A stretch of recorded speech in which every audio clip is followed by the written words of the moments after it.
Mabilis ding binaha ang ilang bahagi ng Quezon City at kabilang sa mga nakatawag ng pansin ang aming news team. Isang kotse na sumuong sa malalim na ba, kaya ayun, nako, lumutang! Mula sa Quezon City nakatutuklay. Si June Veneracion, June!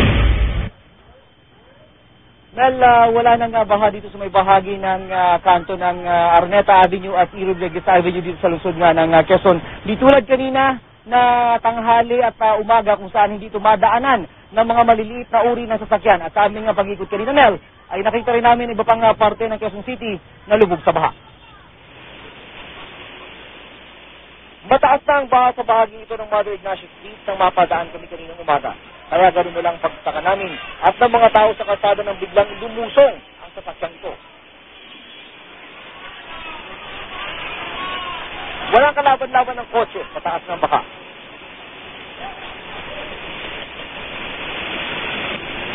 Pagbaba ng driver ng kotse, gobyerno ang kanyang pinipis. I think this is a problem with the traffic enforcers as well. For example, the MMDA, because they should have already blocked the road. Mati kami at iba pang tao sa lugar, hindi ng driver. Hindi mo alam na ganun siya kalalim. Wala, kasi tingnan mo, who will tell me? Who will tell me?